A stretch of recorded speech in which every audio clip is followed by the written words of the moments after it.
Now begin.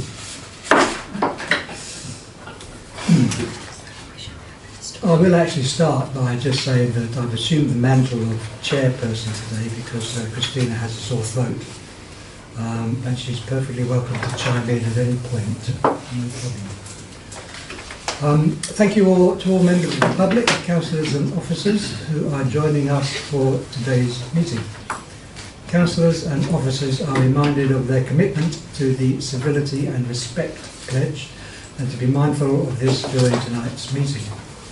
Please be aware that the Council is video recording this meeting and will be uploaded to our YouTube channel.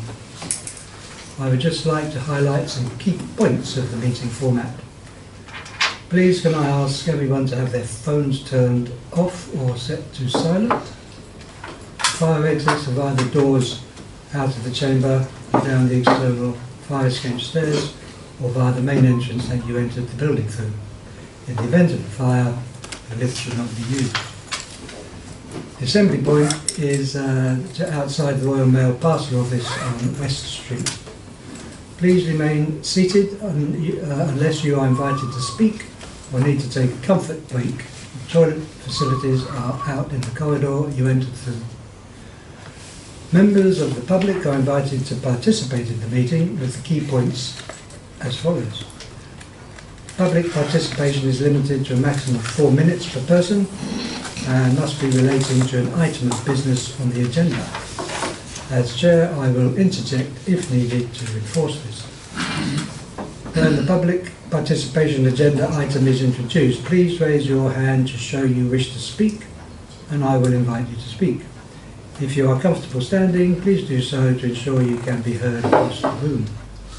You do not need to state your name when you start speaking if you do not wish to, but we ask that you clearly state which agenda item you are speaking about. I would ask that participants looking to leave the meeting wait until the end of an agenda item to limit distractions for other participants. Members of public looking to leave the building will need to be escorted out by a council officer. If the meeting goes into confidential session, a short 2-minute break will be held to allow members of the public to leave. To all present, please remember to show respect to others in the meeting and avoid interrupting where possible to enable others to follow the meeting. If any councillor feels concerned about any aspect of the meeting or discussion, please clearly state point of order. I will then gesture for you to elaborate. If anyone present is felt to be behaving unacceptably, they can be ejected from the meeting by resolution. Thank you for listening. On behalf of the Council, I'd like to thank everyone for attending this Town Council meeting. Thank you. So, moving to agenda item 1, apologies for absence. Thank you, Chair. So we have 3 apologies this evening. We've got Councillor Walraven, who's unwell, Councillor Richard Honeyman, who's got a personal commitment, and Councillor Matthews, who is also unwell. Okay, thank you. Agenda item 2, disclosure of interests. Does anybody have such an interest to deal with any disclosure by members of any disposable pecuniary interests and interests other than pecuniary interests as defined under the Seaford Town Council Code of Conduct and the Localism Act 2011 in relation to matters on the agenda? Just say that I've got a non-pecuniary interest in some of the Cliff Gardens work that's carried out at the moment by the National Park. Okay, thank you, Councillor Bristol. Okay, item 3 on the agenda, public participation. To deal with any questions or brief representations from members of the public physically in the meeting in accordance with relevant legislation and Seaford Town Council policy. Are there any members of the public that wish to speak? I would say ladies first, but you put your hand up first. Yeah. Gentleman in the corner. Okay. You may sit, I believe. Oh, right. Yeah. So, item 6 on the agenda about the cycle racks installation. I noticed that there was a large amount of money being put aside for the installation, which is good because at least they're going to get installed one by the other even if there weren't any problems. But the cycle racks and the sorts has gone on for an awful long time now. I know there's been trouble sourcing the racks themselves, but a similar rack to one that you'll see outside the post office is only £500, even for a large rack like that, which has actually been mentioned in there, a rack that's easier to install and be repositioned. So I'd hope that if it came to the point that funding was difficult to get, but the installation costs could be saved, they could be used to purchase the rack rather than end up in a situation where you go round and circles because the rack can't be purchased and then installation can't be done.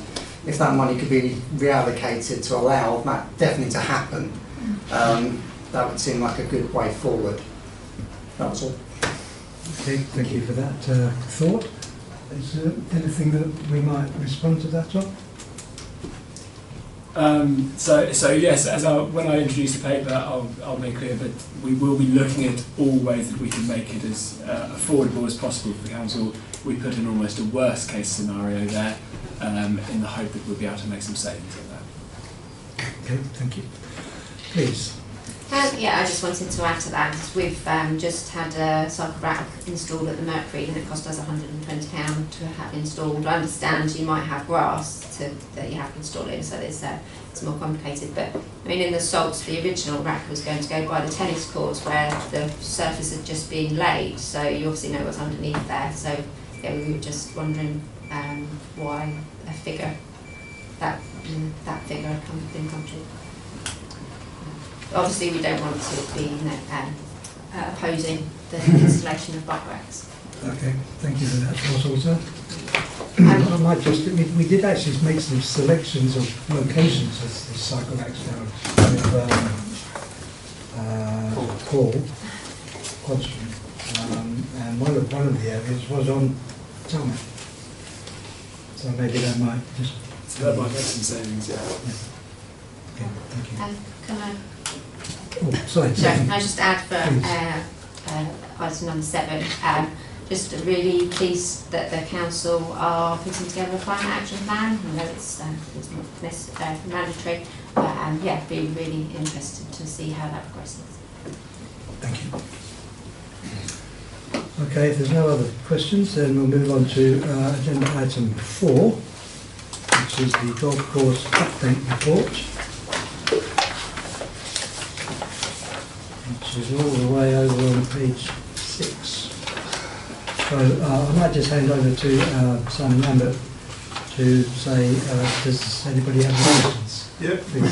Well, yeah, good evening. I browsed through it this afternoon, and the only thing I need to add really is that the member of staff did pass his college training, but everything else is as written, so I welcome any questions in my section. Fraser's the other half of that section as well. I'll pass to Fraser. Good evening. Yeah, it's been a busy year. Weather's been on our side, and that's sort of one cautionary tale with the budget for next year is that we could have a typical British weather next year, typical British summer next year, rather than the fantastic one we had. We had a lot of hours of dry weather through the summer, which has been showing in the course. But as far as I go, Simon's team has been fantastic on the golf course. All the praise for the golf course has been very positive, and the members have been sort of very happy with all the conditions of the course and how things have gone. So I'm not going to tempt fate anymore. It's been all right. It's been good.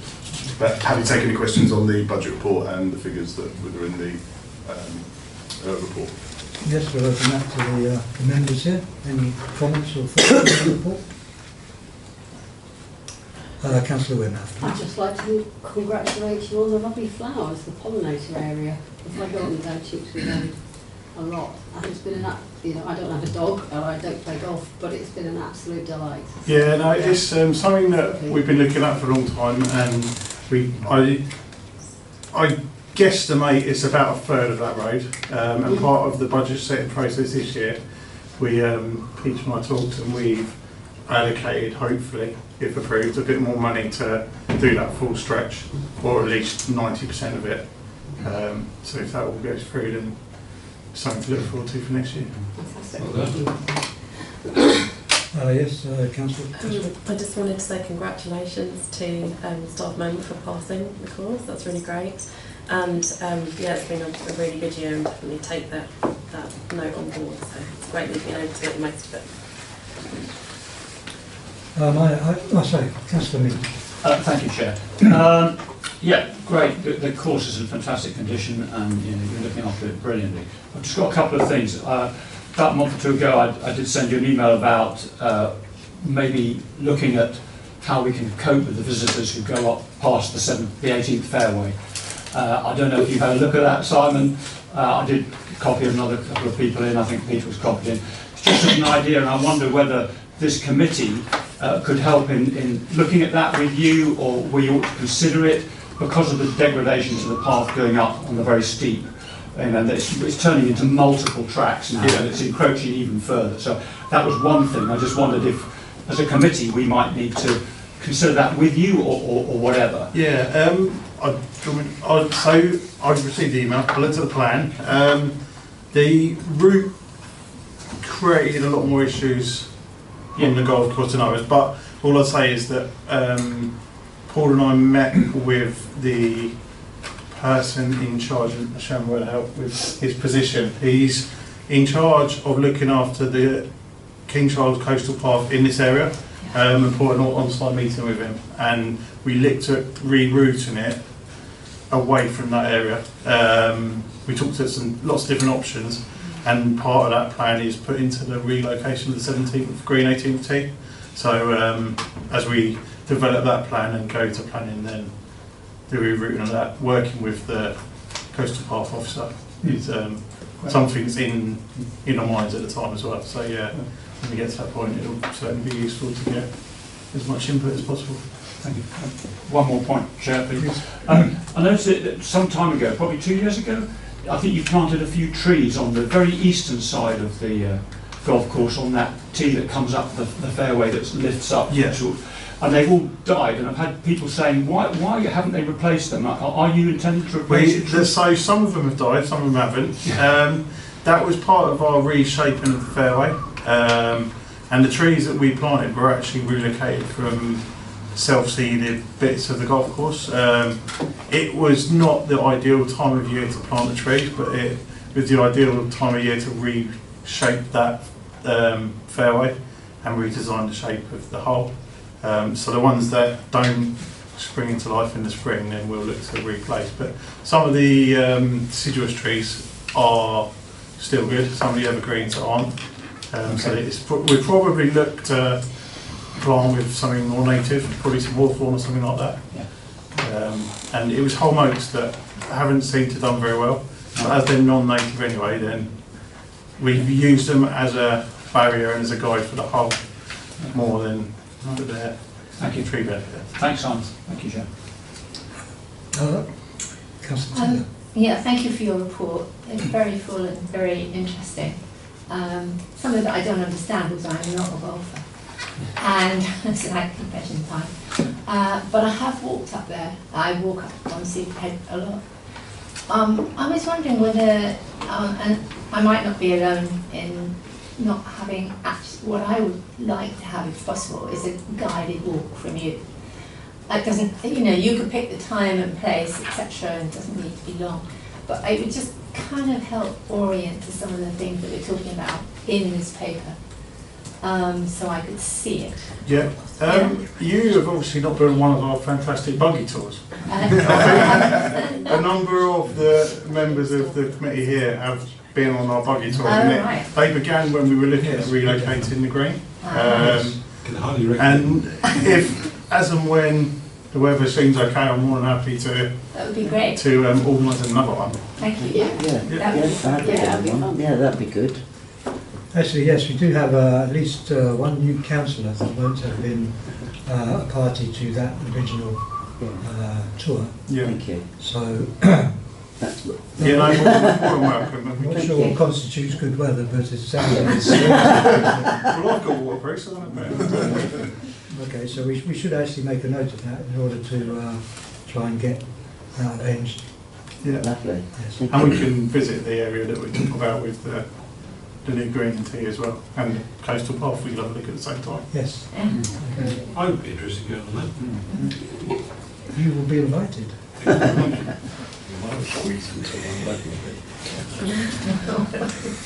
You could come in your Santa's outfit. I'll take the sleigh instead of the wing. Sorry, I have a couple of questions actually. Number one, just coming back to the 17th and 18th tea, do we have like a programme of when the whole process might be worked through? Because it still talks about the costs will be investigated once full plans are in place and changes are agreed by all stakeholders. Yeah. There's clearly a process to go through. Do you have in your mind what that kind of so I think timeline is? in the loose planning, I'd call it, there's a date of April 27 to be at a point where we can go to planning. We're dictated slightly by the information we find as we're going through it. Paul has been in contact with Historic England, and the county archaeologist has come back with some recommendations, steps we need to follow and get information we need to get before we go to pre-application and application. So we've consulted with everyone else other than Historic England, knowing that that will probably be the most lengthy part to deal with. So we've just, this week has been when we've had the responses back from them. We hope to aim to be able to go to planning and have an idea of budget costs for 27, 28. Okay, so 15 months-ish. Okay, thank you for that. Because that coastal path issue may need a more immediate resolution rather than waiting, because that's only to get it through planning, and then the process continues kind of after that to the point where it actually happens. Yeah. Okay, thank you for that. My second thought was on this, what's it called? Dedicated water recycling washdown system. So just asking, it uses authority water, doesn't it, at the moment? Yes, we do for our, so any irrigation is done by a borehole. Anything within our yard, drinking water, toilets, and machinery washing is done by mains water at the moment. And that would continue to be the case with this recycling washdown, but you'd be using less water because... Once the recycling system in place, it's self-sufficient, so we shouldn't be, other than drinking and toilet, then machinery washing will be on a... Once filled, I think it's 5,000 litre container, once that's filled, you shouldn't need to refill that again, it recycles. There'll be some evaporation, but we can then refill that with a dropper. Okay, so the muck and bullets that come off from the spray down, do you use that for compost or something? Yeah, so the idea is it's got, the design is a wash bay that guides all the water into one place. It separates, we collect off most of the grass and the clippings, and then there's 3 different settlement chambers, and they come with, the first one's a removable basket of we haven't determined the size yet, that'll be a size survey to determine that, and then it goes through different stages, and there's beneficial bacteria within the different chambers that treat the water. Okay, and the last chamber is just fresh water ready to be used again.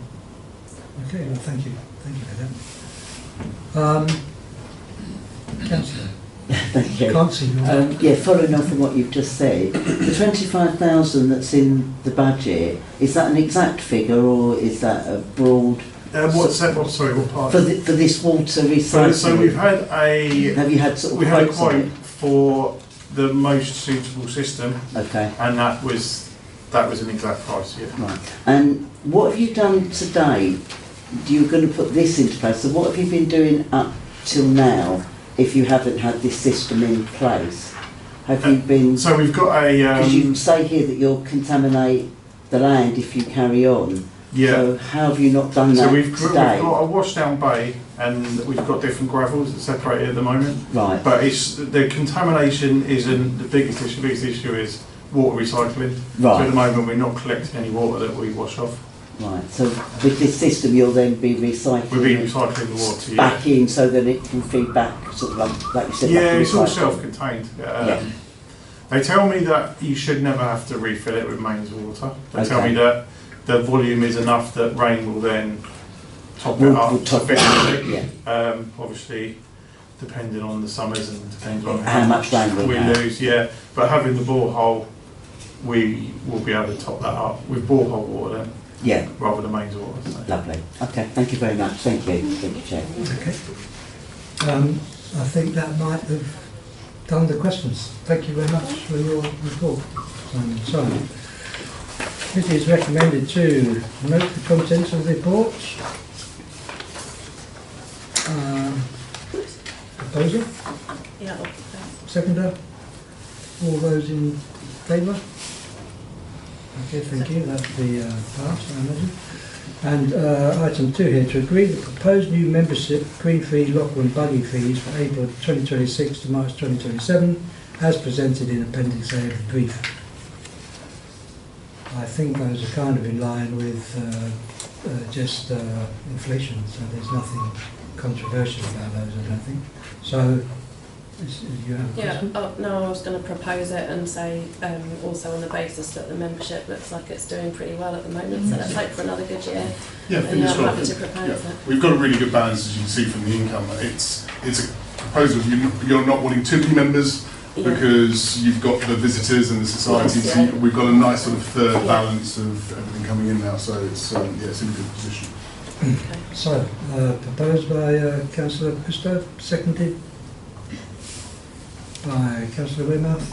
All those in favour? I think that's passed, isn't it? So, good to go to the next agenda item. Agenda item 5. Call for an open spaces climate action update report, November 2020. Right, got too many bits of paper. Oh, there it is. Okay. So, we're looking to consider the updates within the report and to move to vote on the motion as we get there. Perhaps Sharon would be able to give us an introduction to the paper here. Thank you, Chair. So this report shows all the progress that the Projects and Facilities team have been working on in all the open spaces, and I would welcome any questions or comments. Any questions from the... Yeah, page 17, the grass verges. I don't want to go into detail, but are we still considering the cut and removal? I know we were looking at that one point where instead of leaving the grass back to mulch back down, are we going to even consider the removal? Or are we still looking into that? So within the grounds maintenance contract, we've looked at some varying options from the contractors with the prices that they're going to quote for the space that we need them to cut, and then I think it will be considered at that tender point, with depending on price. I think ultimately it will come down to price, whether it's affordable or not. Yeah, of course. Understood. Sorry, can I just add that since we've taken it over and we've got the cut sorted, the grass doesn't seem to be left now so long, which means that by the time it was cut, it was everywhere. I mean, it was clogging the drains, it was all over the, and if we had dry summers as well, it was like straw, get a bit of wind, and it was literally your back garden. So there has been a major improvement in the fact that we're cutting more regularly than leaving it to grow so long. So that is an improvement. So thank you. Sorry. High and over, obviously I want to thank Sharon. We've been liaising about High and over. At the 13.1 or 13.2, is there going to be an update coming back to full council in relation to this? Yes, there will be. As agreed with the October full council, we'll bring something back to full council. I think we're hoping to have another meeting soon following up on that, but we have had an initial meeting. Yeah, okay, thank you. And again, page 20 with the trees, again, thank you to Sharon. We've been liaising about that because I've had a resident raise something, but I will see Sharon rather than now. I'll take it up with Sharon. Thank you. Thank you. Okay, thank you. Any other questions from the floor? Councillor Mead? Thank you, Chair. This isn't really a question. I just wanted to inform that there's been amazing work going on. As you know, Bass Explore do all the litter pick down under Hope Gap steps and all along the coast, and they stored their waste at the cable hut. There's been a bit of an issue because often there's so much stuff there that in the winter months, LDC who take it away can't get down there in their vehicles. So it's been up to Sussex Wildlife Trust Rangers to try and deal with it. But they don't have capacity half of the time to do that. So I have spoken to Rhiannon, our tenant farmer, and she's offered to, if there's a big pile up of stuff there, she's offered to put it on the tractor and bring it up to the barn.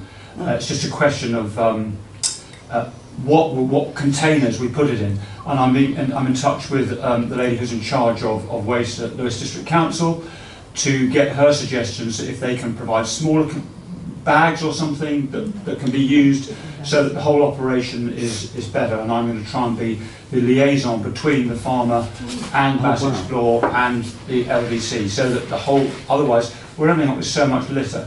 The other thing that I did suggest to her was, and I don't know, I haven't passed this because I wanted to see what she would say first, is I wondered about having some permanent bins at the bottom by the cable hut, that then the farmer could bring the bins up and those could be tipped. Because also what happens is, at the bottom, people buy a coffee at Cadence and walk down, and then they've got a coffee cup, and they tend to just chuck it into the undergrowth.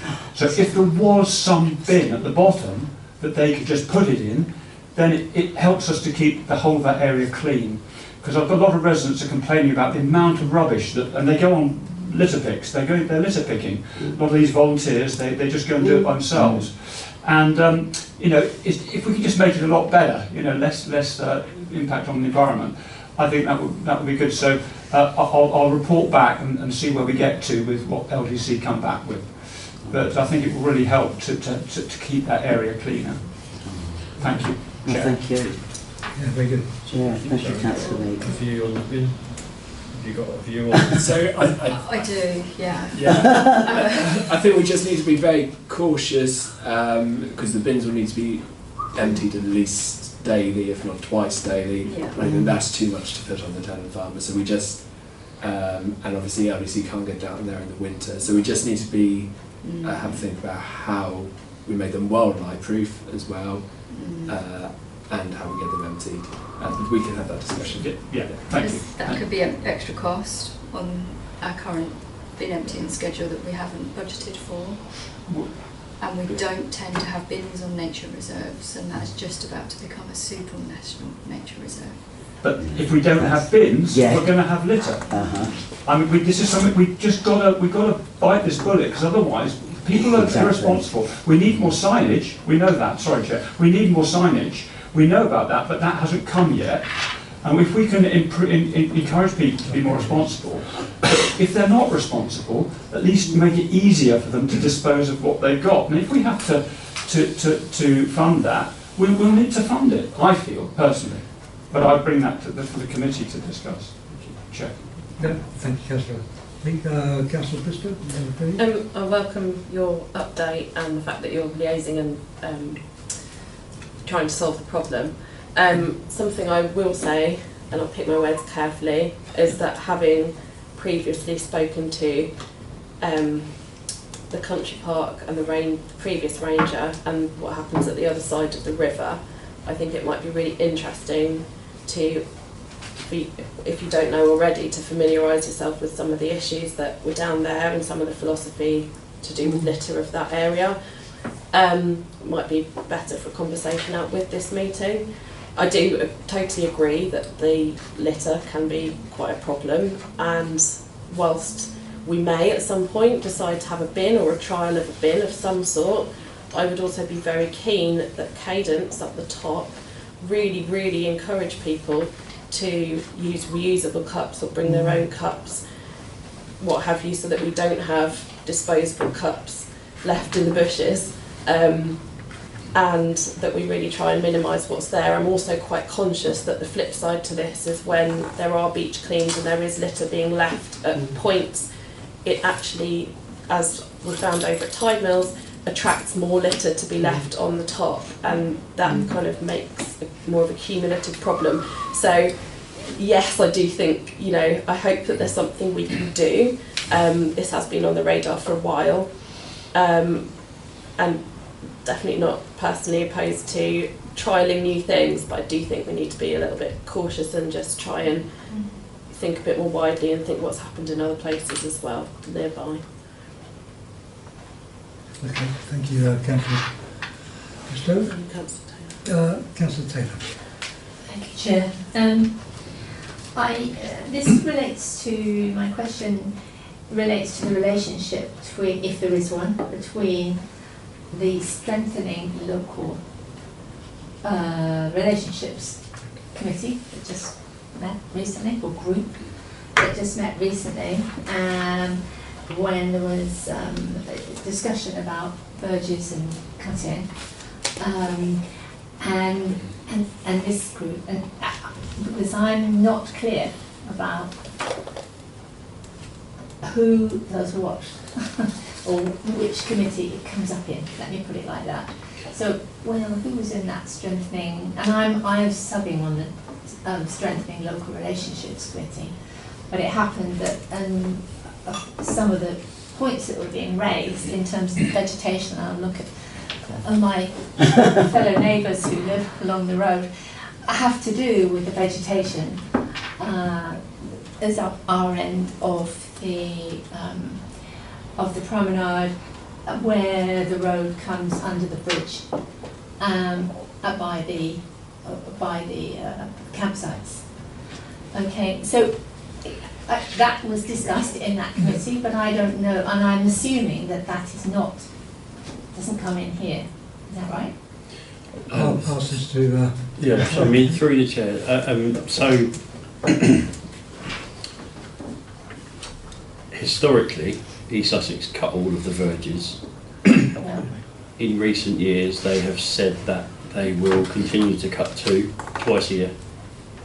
And if we want more than twice a year, we have to self-deliver that.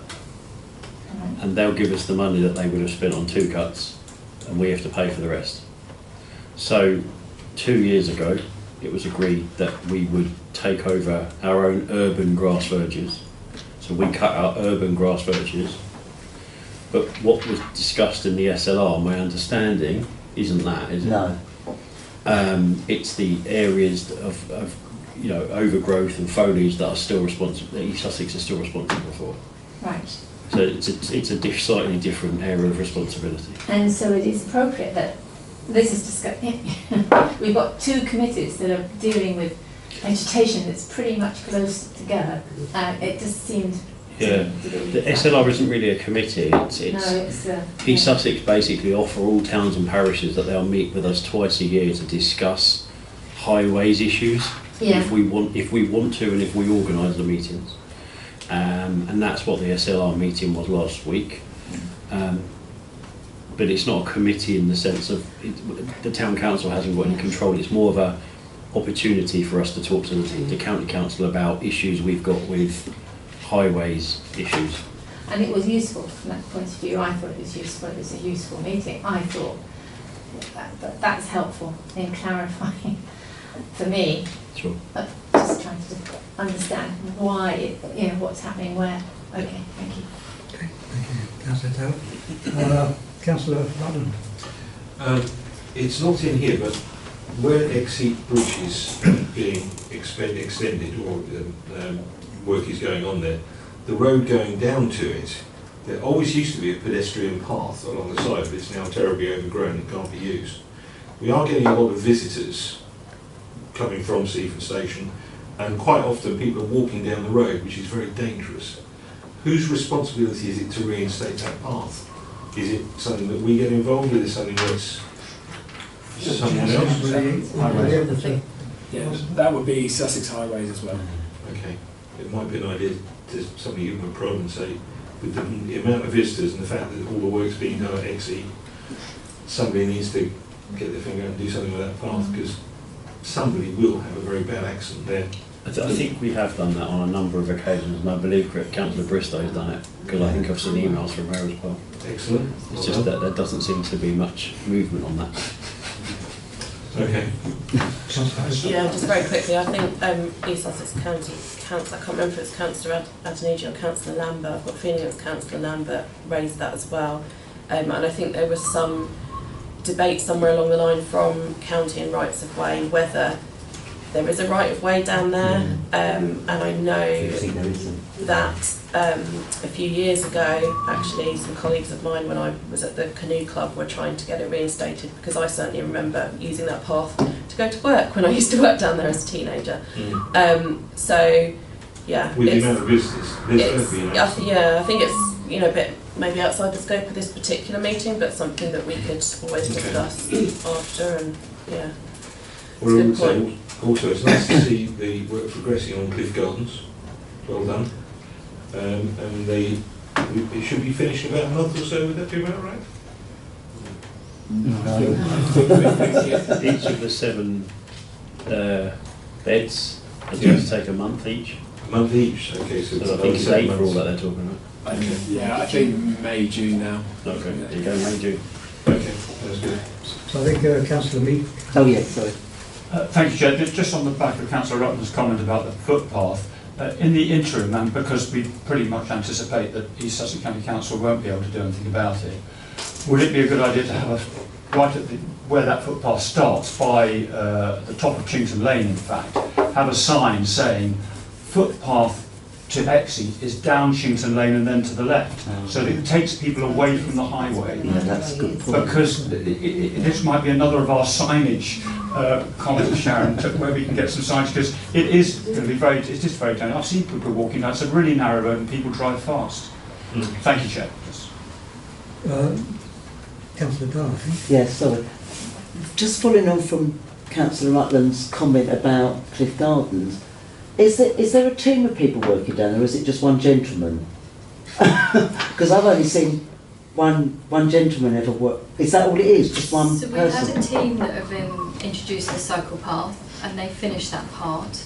And now we have Christian Funnel, who is one solo trader, and he will be making the beds, and that's why it's taken him so long. So that's what that gentleman, because I know Christian, he was bent over dealing with something, so he's doing the beds. Yeah. Oh, that's why. Yeah. It's just that, yes, I know, because he did the show. Yeah.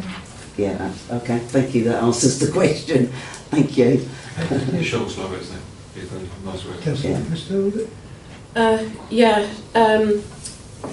I was just going to say it might also be worth getting in touch with the South Downs National Park, as the park just starts as you leave Seaford going down the hill to Exeter, about footpaths and things as well, potentially. I was going to ask whether, or what the timescale is for putting in some sort of matting or similar at the entrances to the Crouch, because just this last few days I've had quite a few people say it's incredibly muddy and difficult to just get past the entrances or the exits of the Twittons, but the rest of the park is okay to get into, and I know we've spoken about this before. I just wondered if you had an update. Yeah, there isn't an update at the moment, and we'll have to take that away and come back to you, I'm afraid. All right, thanks. Yeah. Okay. Thank you. Any other observations, comments? Councillor Mead?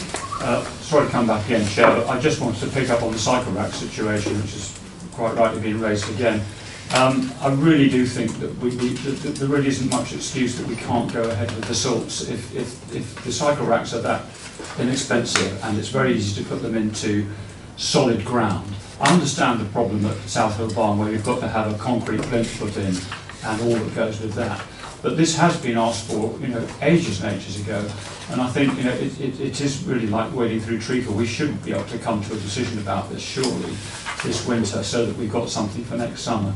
Can we not, surely, Paul, but we did talk about, as the Chair said, we did talk about 3 different positioning. That's the next right. We do have a... Sorry. Point of order. ahead of the game. Item 5 and item 6 muddled up. I do apologise. Sorry. No need to apologise, Councillor. Okay, if there's no more points or questions or observations, we could move to the committee is recommended to note the contents of the report. I'll propose that. One proposer, a seconder. Secretary Councillor Taylor.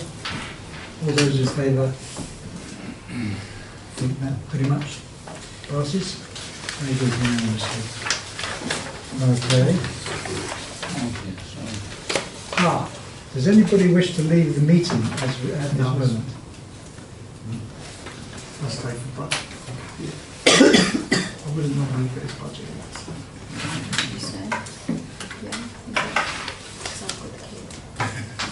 Okay, item 6 on the agenda. I think we've discussed some of this, but cycle rack installation, Salts and South Hill Barn.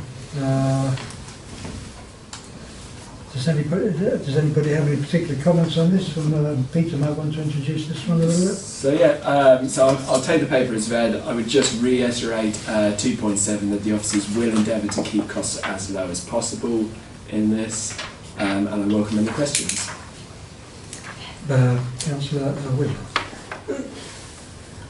I have an ordinary bike and an electric bike, and going to the Salts is quite easy, but going up South Hill Barn is more or less impossible unless you're extremely fit. So I have taken my electric bike up to South Hill Barn, and it was a nuisance that there wasn't anywhere to put quite a valuable bike and hold it safely. But the thing about going up South Hill Barn is that you can't actually cycle anywhere further. You're just getting there instead of walking or going in a car. You're having to leave the bicycle. But I'm not sure how many people would actually do that. You don't see many bicycles up there. And I'm not quite sure what we're trying to do by having bicycle racks up there, particularly when I can't see many ordinary bicycles being taken up there because you can't walk, you can't cycle along the top. Councillor Bristol. Can I come in on that and respectfully disagree with Councillor Rimmer? Because when I'm up there, I see quite a lot of bicycles, both electric and others, particularly on the weekend, particularly on the evenings, even at this time of year, sort of dusk of an afternoon. It was only a few weeks ago where I was nearly mown down by an electric bike with a very, very bright light, which unfortunately was not just going up the concrete and on the concrete towards the navigation beacon, but then continued down towards the cliffs. And I do think also, having been on the Seaford Local Nature Reserve Management Committee for a few years now, that there's kind of an awareness amongst the members there. I think I'll be correct in saying that there is quite a lot of cycling that goes on up there and across the golf course, in fact, I see as well. I think the rationale really was that we want to encourage sustainable transport up there, so if we can displace a car by having a bike, then that's fine, but in recognition that there already are quite a few cyclists, I see them on a Sunday as well going up, quite a lot of recreational cyclists. If they can then, if we're improving the signage up there with our partners, which is something which is on the table and going to happen, that they can be encouraged to come up there, leave their bike on the rack and then explore the reserve on foot, and also have some signage saying why that's important from a nature point of view. Personally, I think it's a good thing, and the fact that we've got external funding, at least for the racks, I think is quite a good sweetener for the deal, personally.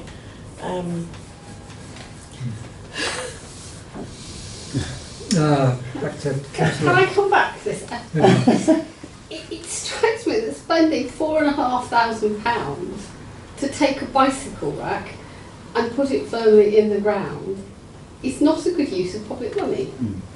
I can't get my head around this. Salts, I'm absolutely fine with it because it's on the flat, it's well used, there are lots of kids and people playing football and sports who can use bikes, and it's a very good place, And again, I've had a nuisance not being able to secure my bike down there when I've gone to meetings. So the salts is another issue. It's a very good place to have good, sustainable bike racks that make sense.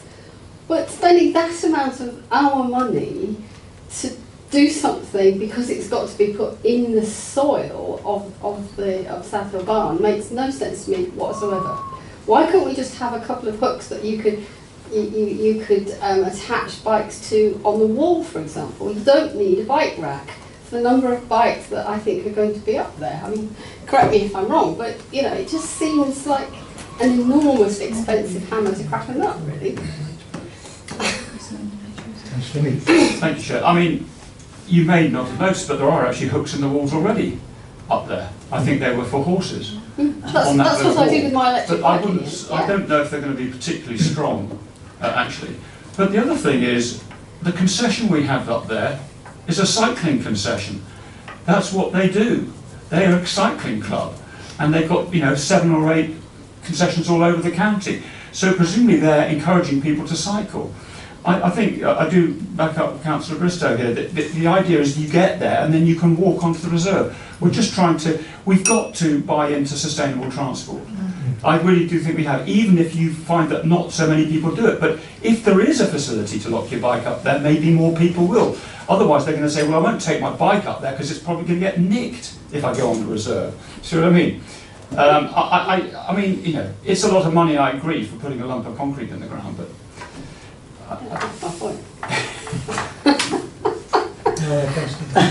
sort of torn between the two, really. Sort of half support both of them in some ways, because I think I totally agree with Councillor Wheeler that the salts is absolutely, a no-brainer. Yeah, it's sort of, we've always been trying to do something down more at the salts. I mean, I can't get up to the barn anymore due to health, and I don't have a bike. The trouble is, why do we have to put the racks up at the barn into earth? Is there nothing concrete? I thought there was a lot of concrete up there in some respects. Can we not put it in there? If I may just interject, we have actually been discussing a different location for the cycle racks, which wouldn't necessarily be on grass, and there are other ways of supporting those sorts of things with ground screws and things like that. So, and I think the £4,000 or whatever was the maximum. It's not that may necessarily be. Yes. So, and again, I think having cycle racks at Seaford Barn would be very good because it would encourage people to cycle there. And part of the reason, as has been mentioned, that people don't tend to cycle up there is because there's nowhere to secure the bikes properly. So I think that's, I mean, I'm certainly going to be discussing some of these issues with Paul about where we might find as an alternative location for the racks. If it's helpful, I do have some data on how many cycles go up there per day, which we recently received. So this is during our summer survey, but this is specifically bikes that enter the car park by going up the bridleway. So they could access in other ways. There were, on a Saturday, there were an average 11 bikes going across that back and forth. So some days will be more, some days will be less.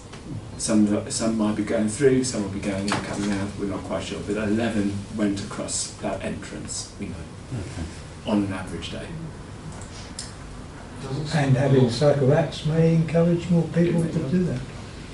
However, are there any more thoughts or questions on the cycle rack installation?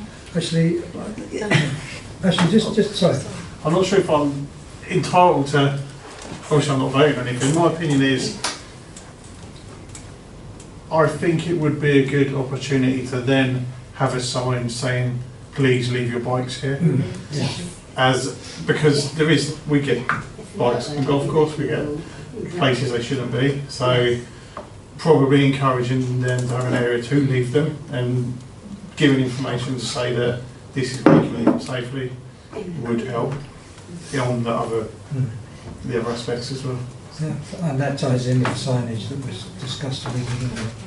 Yeah, the two things are very much linked, I think. Okay. Any more? Just as long as we look at installation, please. So The cost of installation, that we'll be keeping that as low as possible. I think that would be the Yeah. intention, certainly. Yeah. Thank you. If there's no more questions, thoughts, then we can move to the recommendations. So, first one is to note the contents of the report. Councillor Meek, proposal, seconder. Councillor Rutland, and to note, second item, to note the proposal. No, only vote. Oh, sorry. So I'm getting ahead of myself here. All those in favour? Okay, I think that passes unanimously. Yep. Item 2 here, to note the proposal to include £9,000 for installation costs can be discussed later on the agenda. Oh, where's that? Later on the agenda when discussing the 2026 and 2027 draft budget. So we're going to kick that can just down to one of the next agenda items on the costs. Okay. We need to vote on that. Oh, and we need to vote on that to move it down the road. Yeah. Proposer, seconder. Thank you. All those in favour? Thank you. Okay, so item 7. This is the Climate Action Plan, the CAP recommendation, full title.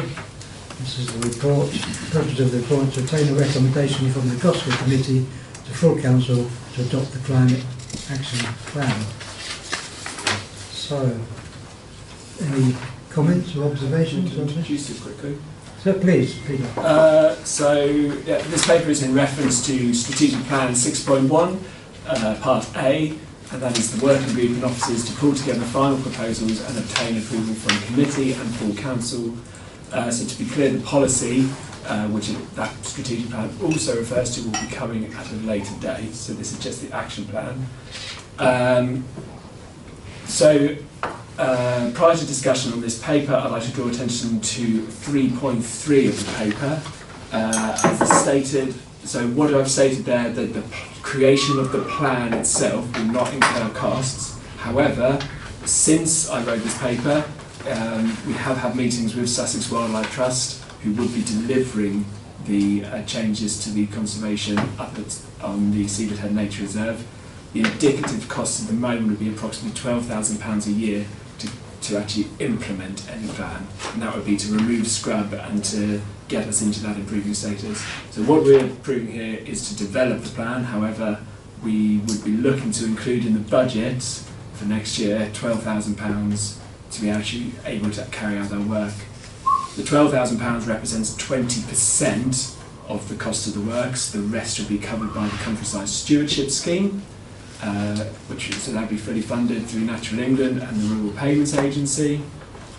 And finally, but also with that, there'll be additional £2,000 to £3,000 annual income against that as well. So the creation of the plan doesn't create any additional costs, but the implementation will, which we will be including in future budgets. Okay, thank you for that introduction there. Any comments, observations, questions? Councillor Barnum, thank you. Page 27, 3.2. This 9,200 seems a lot for this, for an audit. Can you give us some, I don't quite understand what we're auditing. So this would be an audit of all our assets. Yeah. So they would look at every single asset and they would create a list of recommendations of how to best lower our carbon footprint and also save money for the council as well. This is one very initial quote so that we had a number to put in. We would of course go to competitive tender for something like that. Right, okay. Yeah, and just the financial regs. Yeah, we get multiple quotes, not yeah. Okay, alright, thank you. Councillor Bristol, I think you know. Thank you, Chair, and thanks very much, Peter, for the update and for your work on this, and thank you for chairing the working group on this as well. You mentioned, I was really delighted to hear about the triple SI work that Sussex Wildlife Trust could do and the potential financial mechanism for that. You said there would be an income? So we currently receive a little over £2,000 per year from Countryside Stewardship. That's Right. an annual payment for just holding the land. Yeah. And Simon, correct me if I've got anything wrong here, because you might know better than me. But currently, not all of our holding is in the Countryside Stewardship. So we're looking to increase what we've got in Countryside Stewardship, and we're also looking to go to higher tier as well, which would create between, we think, £2,000 and £3,000 of extra income by doing that. Okay, so that would be your 2,000, sorry if I may, plus the 2 to 3 if we do this and complete So this. that is a kind of annual payment. Yeah. On top of that, Natural England would want us to do capital works, which would be mostly around scrub clearance. That we think will cost in total about £150,000 over 3 years. They would pay for 80% of that, we think. So we would need to pay for the other 20%. But that would be about £12,000 a year for the next 3 years. Yes. Okay, thanks for explaining that. That's really good to know. Thanks. Okay, any other? Councillor Leake? Thank you, Chair. This is just to kind of thank the working group for trying to get on top of this. Just to explain to everybody, we declared a climate emergency as a town council a few years ago.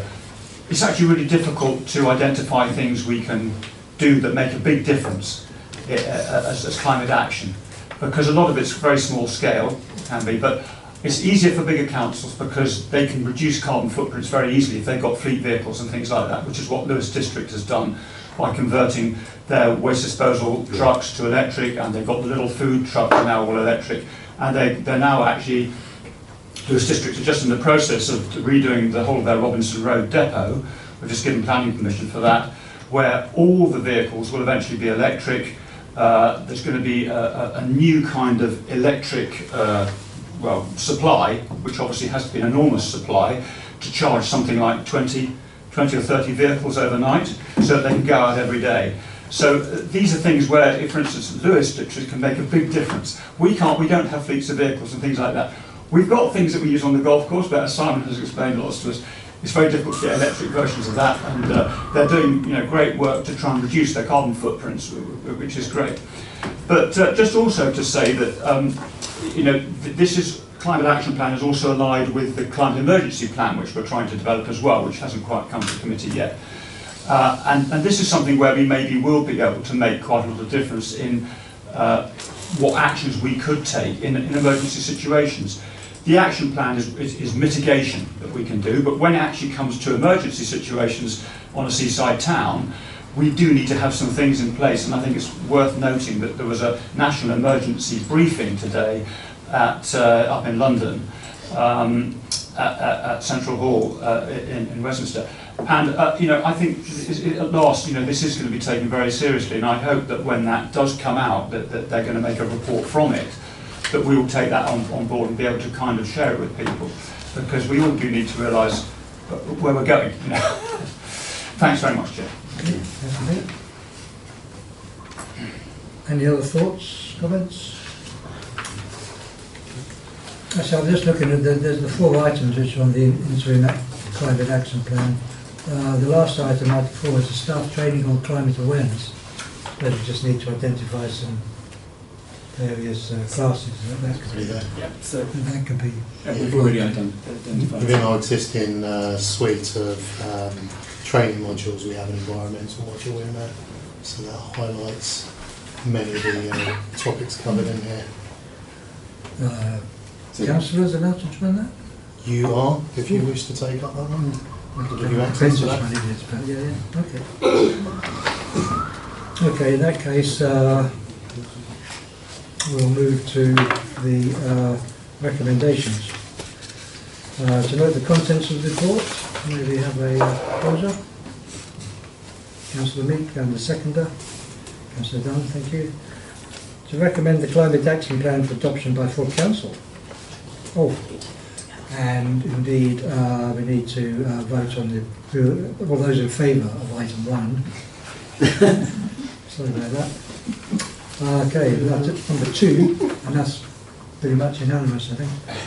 Item 2, to recommend the climate action plan for adoption by full council. Proposer, Councillor Meek. Seconder, Councillor Wearmouth. And all those in favour.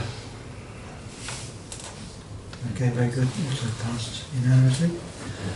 Okay, item 3. Subject to motion 2 being passed to instruct officers to include £9,200 in the draft GOSCA budget for 2026-27 to commission an energy audit on the town council's assets.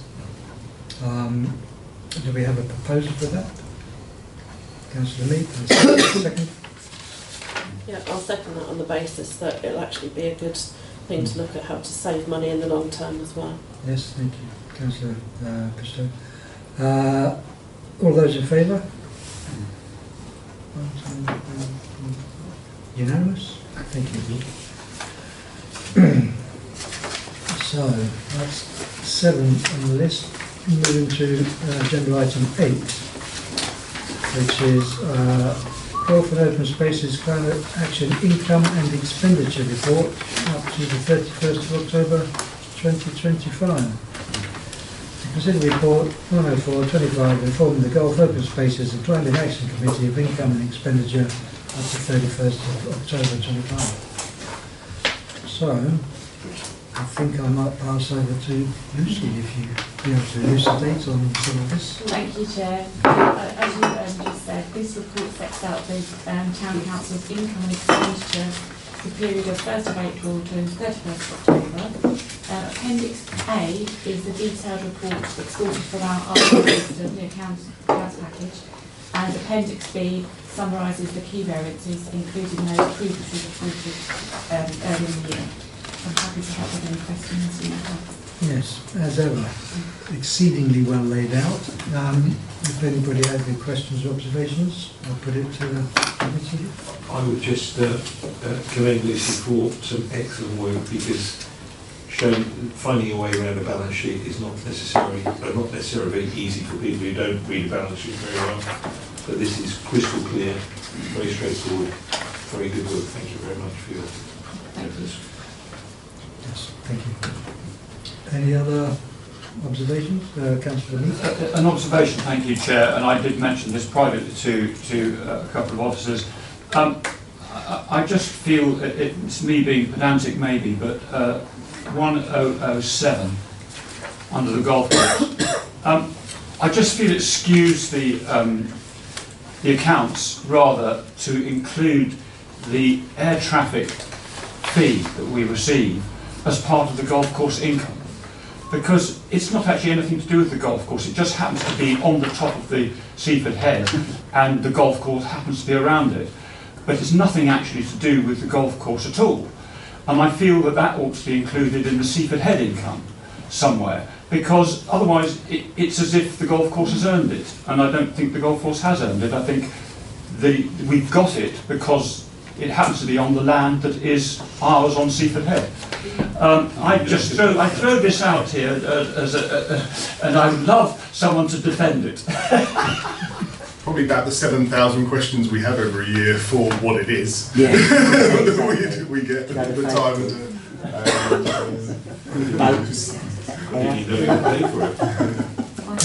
Is that something we can take away and discuss separately, or we can have a look at it? Certainly review it. And, yeah. I'd just like to add, if I'd welcome someone else to take over managing that if that happens, because at the moment at the golf course we manage access to it, we manage works around it, we're looking at funding the scrub clearance and the rural payment scheme around it. Obviously it doesn't fall within the lease of Sussex Wildlife Trust, it falls within the area that we manage as a golf course, but if that income does get moved, then I guess that area would also need to be managed by someone else. I think that answers your question, Joe. Okay. Because otherwise it shifts to me. Can I just come back on that? Yes. There was a big clearance done to free the concrete pathways, but Yeah. I understood that was paid for by the operatives themselves, not by the golf course. No, it wasn't paid for by the golf course. That was done. They requested permission, and they had to ask permission from Natural England to open that up so they could get their lorries into. They renewed the bits. I don't know what they're called. the transmitters. I'm going to call them the thingy-majigs around the top. Yeah, they renewed that, and they needed. I think the biggest thing was their welfare facility for the day that they worked there. So they needed access for the lorries to get in there. So yeah, that. And as part of that, we oversaw their method statement of risk assessment and made sure that they returned that back and scraped the soil and didn't fall off the cliff. Yeah. Well, I bow to the golf course. I think that's a very good reason to keep the income tax. Very good reason. I think we should charge them more. Yeah, I think we should. Okay, is there any further thoughts, comments? Very straightforward. In which case we move to the recommendations. The committee is recommended to note the contents of the report. If we could have a proposer for that, please. Councillor Rutland and a seconder. Councillor Zernoff. All those in favour? It's unanimous again. Okay, so item 9, isn't it? Golf, Open Spaces and Climate Action Draft Budget Report 2006-2007. So where's that? Number 42. Okay, so purpose of the report to present to the Golf, Open Spaces and Climate Action Draft Budget for 2026-27 for consideration and recommendations of the Finance and General Purposes Committee. I might ask Mr. Dowell if he'd be kind enough to... Thank you, Chair. Yeah. Okay, so this report covers the draft GOSCA budget for 26-27. At this point it's worth stating we do not have a finalised overall budget just yet, so it's difficult to provide some comparison on this. We're working on the last details of the overall budget, and at this stage it's currently higher than we're comfortable presenting, so therefore we need to complete some works to address this. So that's the overall budget, whereas the GOSCA one is as you see. So earlier today I received queries regarding the budget from councillors, which I thought would summarise before I invite any questions. First is there's two different figures in the report for projects. So if you see the first page of it when I summarise, the figure is £155,056, which is the correct amount. On the back, on the latter part of the report, when I refer to the project summary, it goes to 146,000, which is incorrect. So apologies for my error on that. The queries we had, the £20,000 allocated for groundworks to Wanstead Promenade. Is there part responsibility of the Environment Agency, and could this be part funded, or is this to do with the flood permit works? So to clarify, this is the concrete repair work to the actual promenade that is currently barried off, and there are further areas that require attention. Question 2 was the £2,000 for Cliff Gardens adoption, if there was any ongoing maintenance, or if this was an ongoing maintenance cost, and is this a yearly figure? So this covers the legal costs as per Strategic Plan 6.4, a memorandum of understanding with SDNP and SCP. Third question was the £3,600 for the wildlife area extension. Could we explain this in more detail? So this refers to Strategic Plan 1.4 and E, which is commencement of a programme of extension of wildflower areas. Simon covered this off beautifully earlier, so there's a location on the golf course for this. And then question 4 was the £25,000 for the water recycling washdown system, which again Simon has covered beautifully earlier today, so I won't hinder that with my explanation of it. So after that, is there any other questions? You have in Appendix A the draft budget. So I welcome any questions if anybody has them. Yeah, it's all very comprehensive.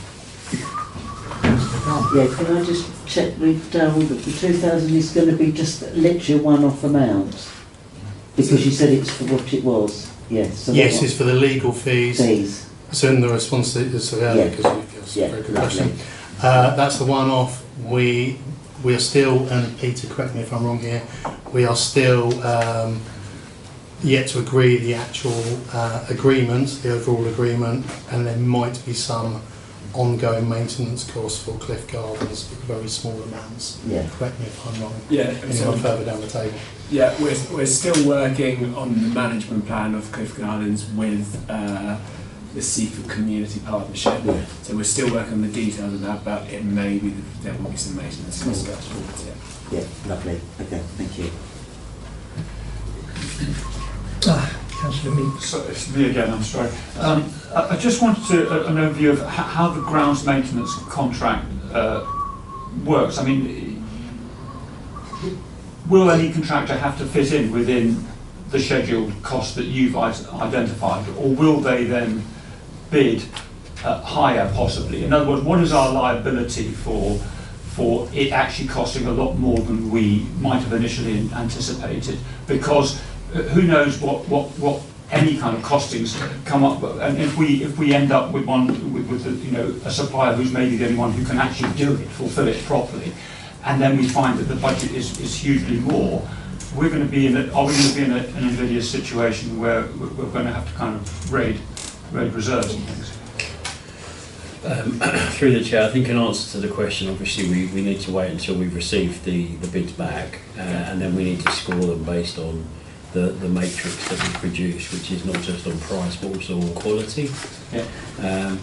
We've put in there an estimate of what we believe it is likely to be, given feedback from what LDC have told us about how, you know, it's under the value of what it should be, to the tune of about 38% in terms of the current contract. So we've increased it to what we believe is the most likely top end for the budget, and we've included that. It may be that it comes in a lot less and it saves us, and it makes a big difference. It may also be that it comes in more.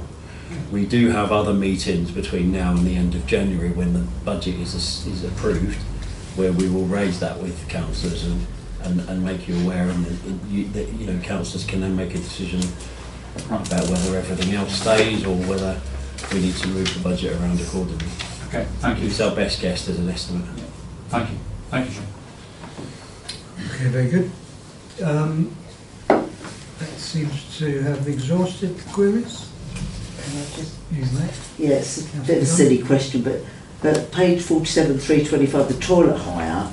Can I just check, at the barn, have the chemical toilets now been removed? Yes. There's one by them. There's one that came. Yeah. Oh, yeah, because that was the concession, wasn't it? But the other two that were... The ones that we were funding. That's it, yes. The other two have gone. Right, okay, thank you. They've only recently gone up, haven't they? Pardon? They only recently went up there.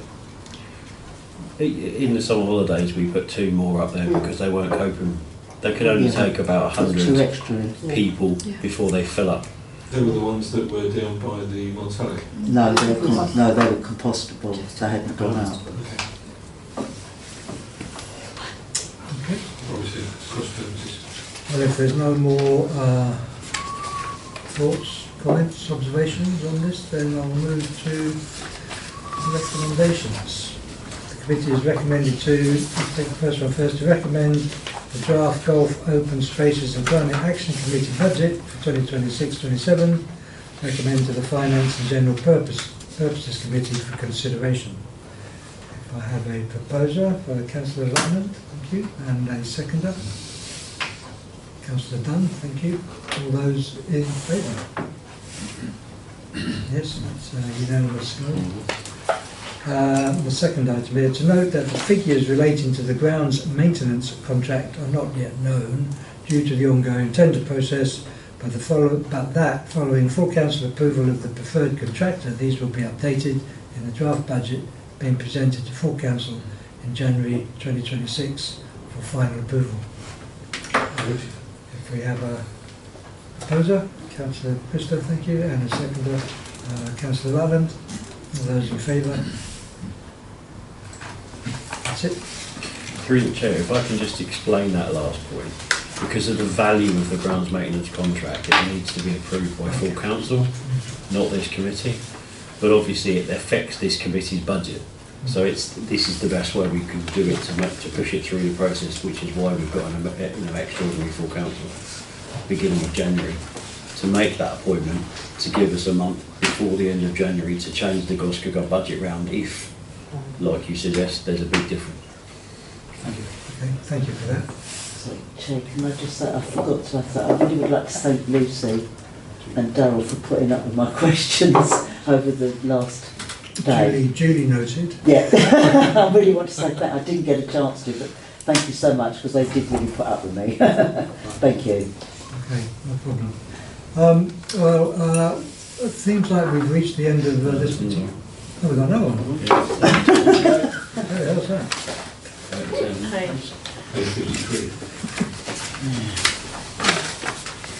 Oh yes, of course, this is the one that's going to take about an hour. No, I won't do it. Oh, yeah, is there anybody who'd like to leave at this stage? Are you happy to listen to East Sussex and Brighton and Hove Local Nature Reserve Recovery Strategy Consultation? We'll stay. Okay, very good. The golf questions, though. Golf questions? Yeah. Okay. Splendid.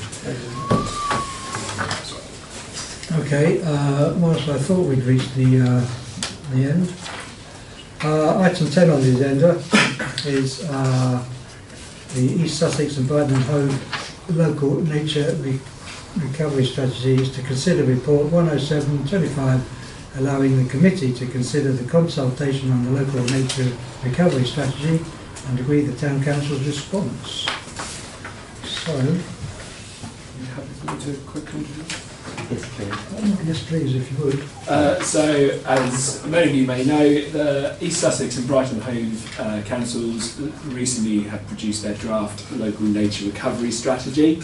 They have asked them for responses and have provided the questionnaire that we have attached here.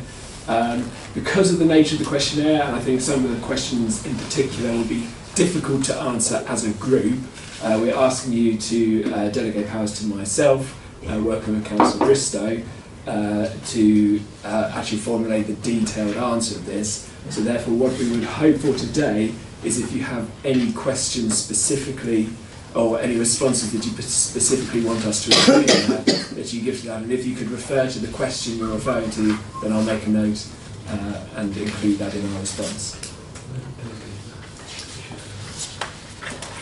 I must confess, there was an awful lot of papers and pages on the website. Yes.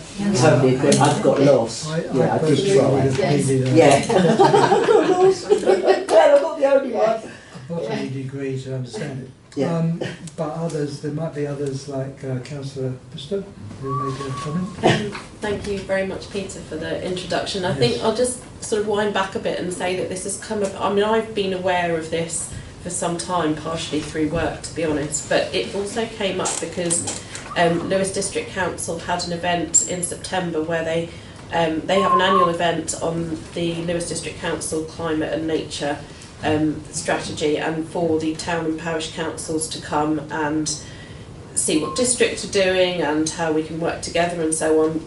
One of the things which came out of that was the climate vulnerability risk assessment, which was in the climate action plan that's forthcoming, that we will be able to partner on. And they also had a presentation by the county ecologist there, specifically on the local nature recovery strategy. And you know, it occurred to me that as a town council, obviously we have the Seaford Head Local Nature Reserve, and we've got, you know, some other land holdings, obviously a bit more urban in nature usually, but really it would just be, I thought, good to hook into that and just to make sure that our voice is heard within that process and that our priorities are highlighted. You know, that we've got a plan now to improve the condition of the Seaford Head SSSI, that particularly the species of particular interest and concern up there, like the bottom flower bees, the moon carrot and other bits and pieces, are taken into account. And that we basically sort of put forward what's important to us within this. It's not a perfect fit, and it is a little bit, as Peter alluded to, difficult to sort of come and do every question like we've done for some other consultations. But when I come with Peter and any other officers to sort of put things together, that's what I'll have in mind. So, yeah, obviously very keen to hear your thoughts and any other specific points that you might want to include. Councillor Dunn. Yeah, I can't really add anything, because like yourself and what Councillor Wearmouth said, is that I did struggle to, and I hadn't sort of acknowledged this in time. I've been a bit busy myself, caught up in the week, personal reasons. But I totally support this, but I wanted to check with both yourself, Peter, and Councillor Bristow, are we seeing a decline on the nature? Are we seeing our own decline on our own Seaford Nature Reserve? Are we seeing a decline in our foliage or our fauna or the wildlife? So, I wouldn't say it's in decline officially. Officially, it is marked as in decline. So that is the official designation, which is why in the Climate Action Plan, one of our actions was to take it from decline into improving. So the main issue on that side is scrub encroachment, both large scrub and then bramble across the ground as well, which is affecting the chalk grassland in particular. So are you saying that this encroachment is damaging? So essentially it blocks out, so the chalk grassland you would have lots of, up to I think it's 100 species within a square metre.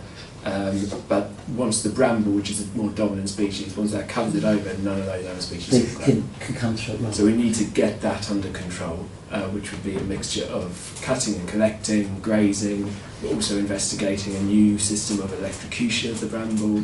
So we're looking at a number of options for that. Okay, thank you. I just think it's very important. If I could give more input, I would, but I struggled a little bit with it, even though I do understand it, because I dealt with the neighbourhood plan, and I was on the green spaces at the time, which is now back in 2016, and we had input of an ecological report to do with Seaford's open green spaces, urban areas, and wildlife corridors and everything. So I do understand a little bit about it, but sadly I'm not able to input too much of this. Thank you. Councillor Taylor. Thank you, Chair.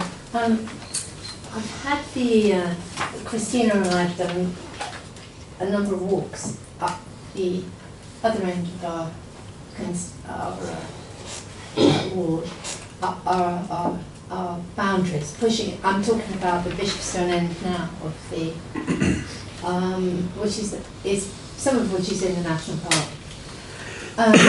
And there are some threats there to the park up that end, but they don't get paid attention to because I don't know whether our visitors would also agree with that. And I'm not putting you on the spot, but I do think we need to kind of remember, because we've got a lot of activity up the Seaford head end. Understandably, I'm not criticising that at all.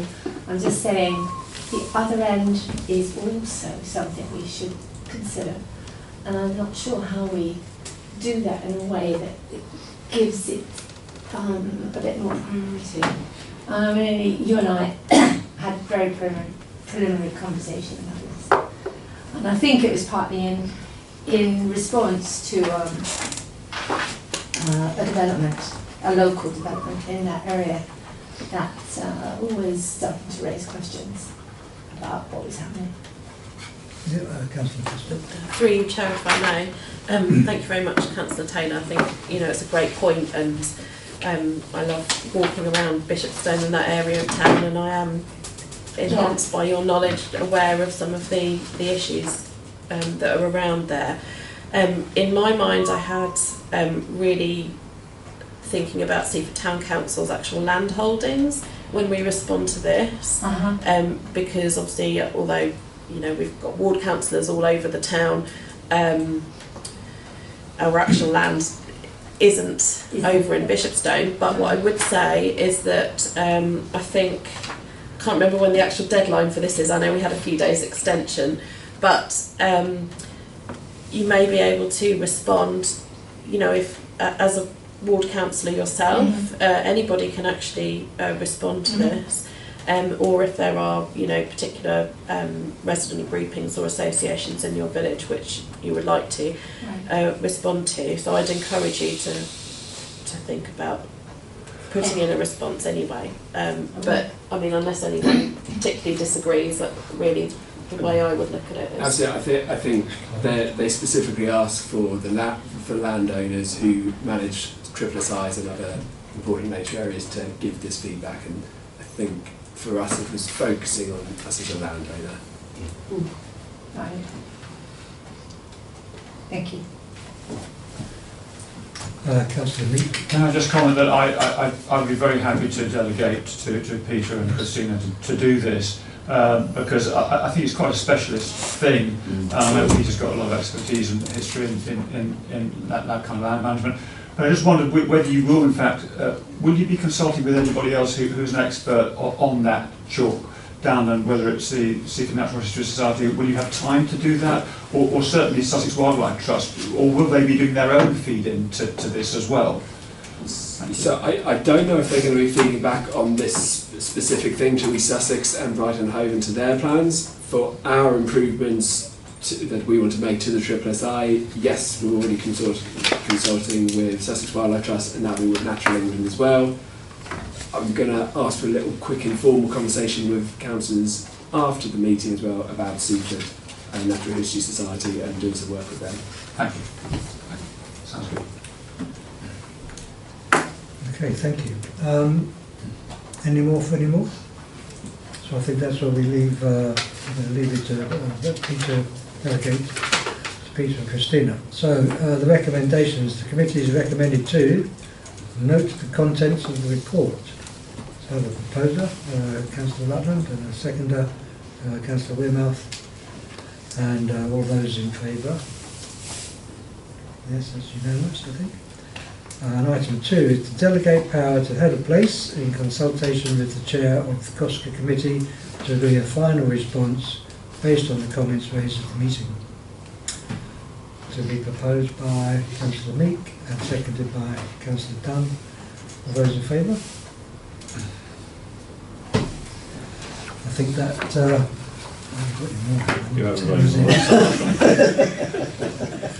okay, look, thank you very much for everybody who attended tonight, and you'll be pleased to learn that Christina will be back in the chair on the next occasion.